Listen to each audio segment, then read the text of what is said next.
and welcome or welcome back to a new reading journal video. Normally I do these every month, but for the month of April and May I did not read as much as usual because I was, for example, busy trying to finish my sweater. So I decided just to put it into one. And let's start with the head up. What did I read? In total, I read for both months 10 books. And of the 10 books, there were only 3 that were audio. The rest I read with my eyeballs. And I don't know, for this month I really was into the checkerboard design, so I glued in lots of paper.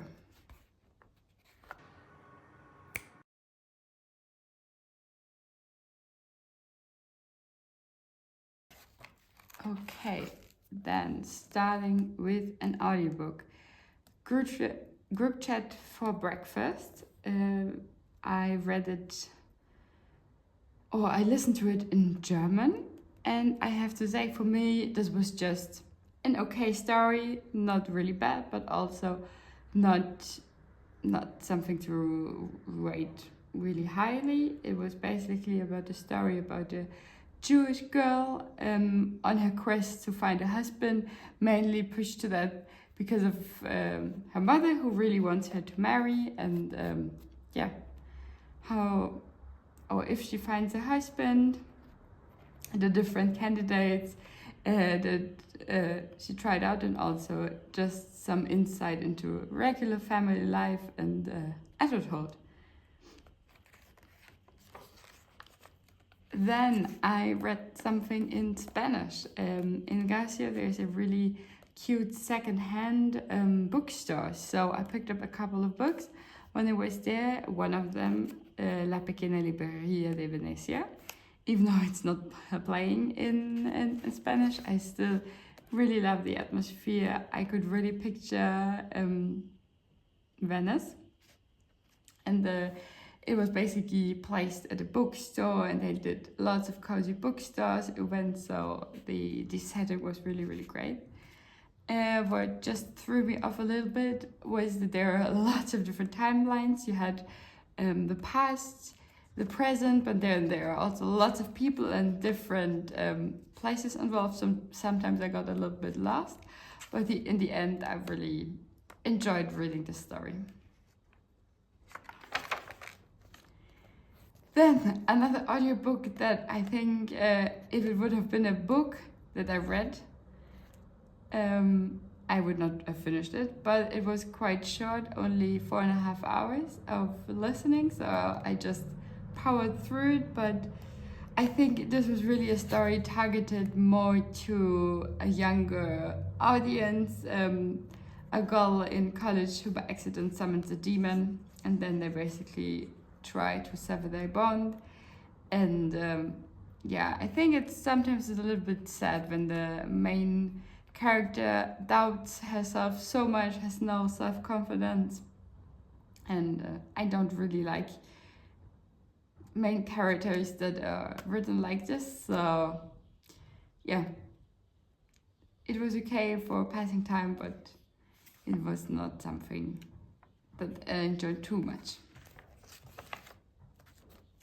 Another Spanish book, and this I just want to point out, with 656 pages, really a long book, and maybe also the reason why I did not read so many other books, because of course my reading in Spanish is a lot slower, and getting through those many pages is a quest on its own. But it was a really fantastic, interesting story, and I think I never read something like this. It was basically about time travel, and you had their present was actually our past, so in the 1900s, and then their future was 2010 or something, which was interesting. But also there were lots of different people involved, but in this time, because it were more pages, it was easier to follow through. And there were lots and lots of unexpected plot twists, and basically everything that you read you could never trust 100%. But at least myself, I never saw the plot twists coming, and I was kept on my tiptoes. So yeah, I really liked that. I just, in the end, I think for the storyline, you could narrow it down a little bit, and it did not need to be so long, the story. So in the end, it was a little bit repetitive, but still, and I enjoyed reading it, and something really different for me.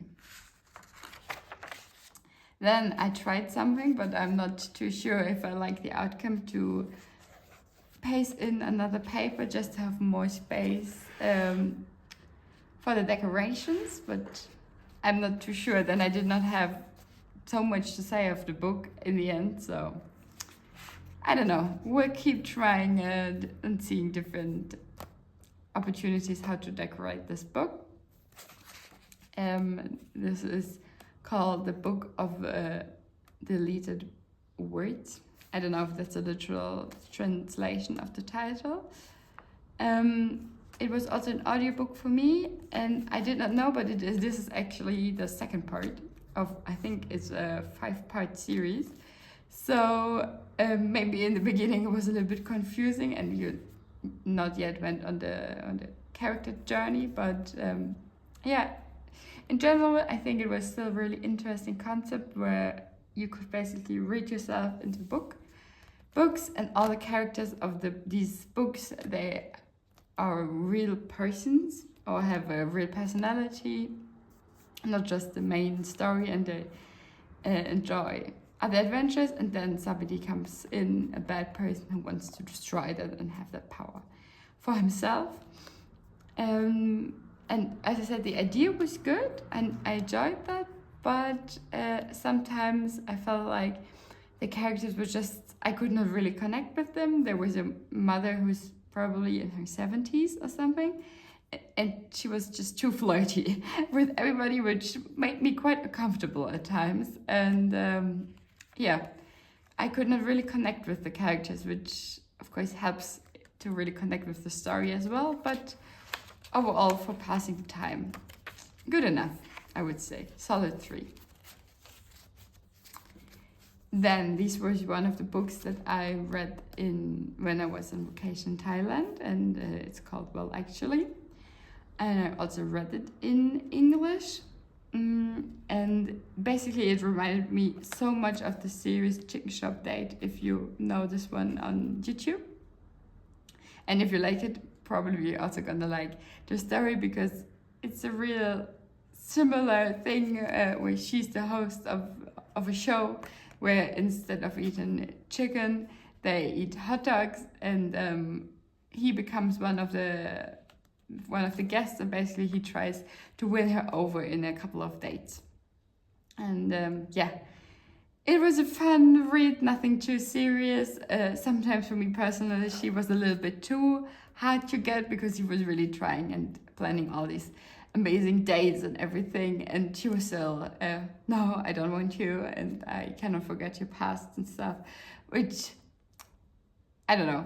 I personally am a person who forgives quite easily, so I think I just cannot relate too much to that, but still, easy reading, and I enjoyed that. Then something that was not so easy to read, just because of the topic, Careless People, a story of where I used to work.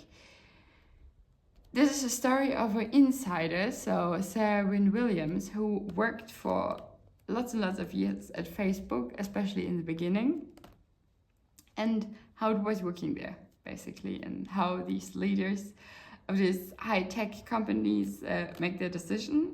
And it's really scary to read about it. That's the reality that we live in. And I mean, we can see today how much power Facebook and other apps like that have, and they can influence elections and the behavior of lots and lots of people. But still, I think it's important to read about it, and I think it was written quite well. At the end, it got a little bit repetitive, but maybe it's just because the behavior of them did not change as well. It just stayed the same, and they did not improve for the better. And one thing in the beginning I also found very inspiring is that in the beginning, she was really inspired with Facebook and really wanted to get in, but there was not like a fixed position waiting for her that she could apply to. So she really tried, and even after lots of no, we don't have a spot for you, just kept on trying and trying and trying to in the end get it. And I think that type of persistence is really inspiring. And yeah, the only thing, but of course that's real life, I can understand that this is not a made-up story, is that even though she knew what's going on in Facebook, she stayed for a long time just because of financial security, and even though her life was quite miserable. And I think also for me as a German, to think about US work ethics, you're in maternity leave, literally pushing out the baby and still preparing a presentation or something like this. This is unimaginable in Germany, so it was quite harsh reading about that this is still the reality in other countries. And then at the end, I think this is one of my new favorite fantasy series that I've read in a long time, and it's also a long time that I've read the whole series back to back because I just could not stop reading it. I loved it. So if you're looking for a new fantasy series, I can only recommend this. It was so well written. Yeah, it starts with the prison healer, and basically it's about a girl who is in prison called Salindorf for the last 10 years, waiting for her family that they can save her because she's innocent in that prison. And in the end, I don't want to spoil it too much, but this book really kept me on my tiptoes. There was everything basically that I liked. You could really relate with the characters. All the characters were, or none of them were in black and white. So all of them had different facets and different aspects, and some were good and some were bad, but you always could understand the decisions, what they were making, so that it was reasonable. And there were also the side characters that basically were just other main characters. So in the end you had around, I don't want to lie, like 6 to 7 characters with like a whole personality, a whole backstory that you can each follow, and they each have their own character development throughout the books, and have their different adventures, etc., or see the events that go on in different ways. And I think this was so amazing, and I really enjoyed each one of them. And yeah, of course it did not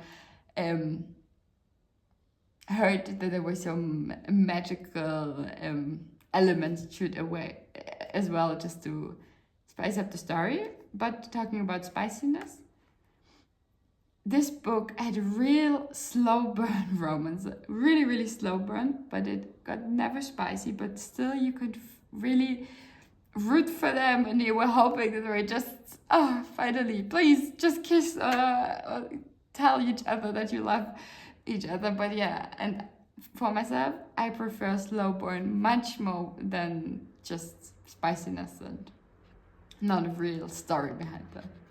So you started with the prison healer, and then it goes to the gilded cage, where the main focus is basically that she's really torn about who she wants to side with her family, or with her found family, or with a new family. And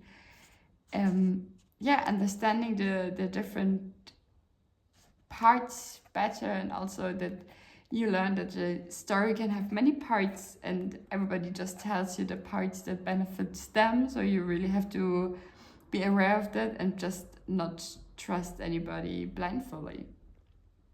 But yeah. And then the great finale, which was basically lots and lots about, first of all, they traveled throughout the whole kingdom, and then you saw the other, through the region, and you saw the 4 other kingdoms as well, which was really interesting. each of the other kingdoms, they had a unique castle, they had a unique rulers, all with different backstories. They had, for each kingdom, they had different adventures, so it was always new and interesting to read about. And then, of course, the final battle, it was just such a build-up, but still you rooted for each character and what they did at the final fight, and I loved it till the final page. And I think the last quote was really beautiful, and it just ended the story so beautifully. So I just want to read it to you. What happens now? It was Jaren who answered, leaning in to whisper 3 perfect words into her ear. Now we dream.